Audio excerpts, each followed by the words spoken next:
Bienvenue dans mon modeste, très modeste temple, donc dédié à la Grèce, pour parler de The Old King, le vieux roi. Donc c'est un titre avant tout, le titre The Old King, qui m'a été offert par une chanteuse, auteure, compositeur et interprète. Son vrai prénom est Maud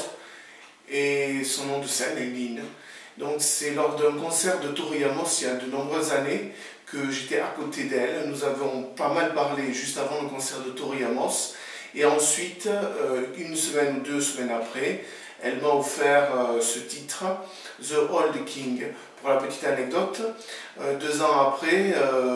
l'avoir rencontrée, je me suis retrouvé par hasard également à côté d'elle pour un autre concert de Tori Amos. Donc ce hasard, cette coïncidence-là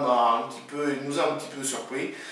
Donc j'avais dans les fonds de tiroir ce titre unique qui m'a été offert et je me suis dit qu'il serait pas mal sympathique de remercier Nine en faisant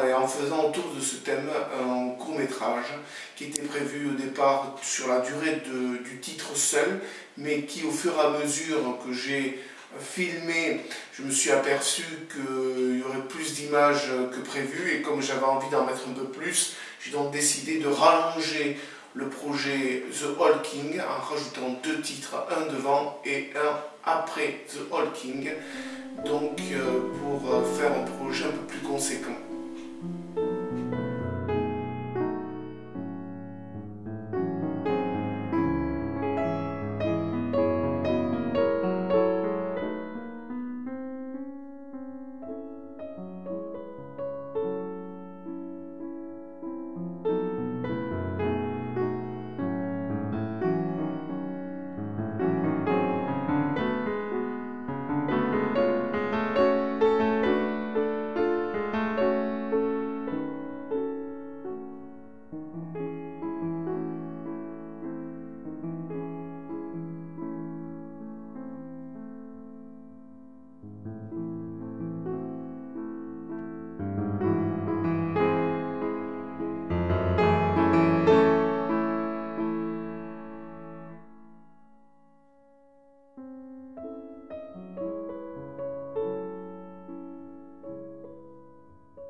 Pour The Old King, je n'ai pas cherché de scénario en particulier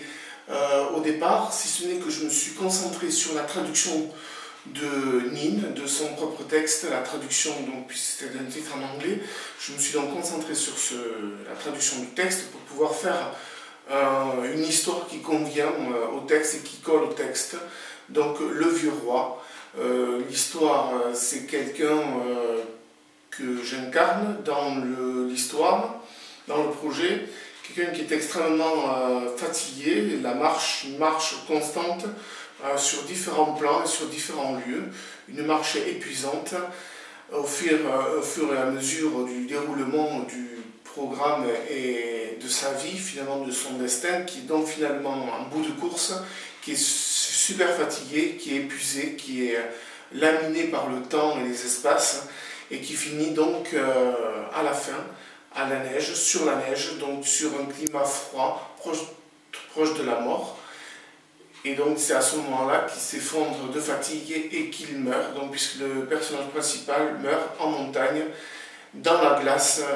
et le froid, et suite surtout à l'épuisement de toute sa vie.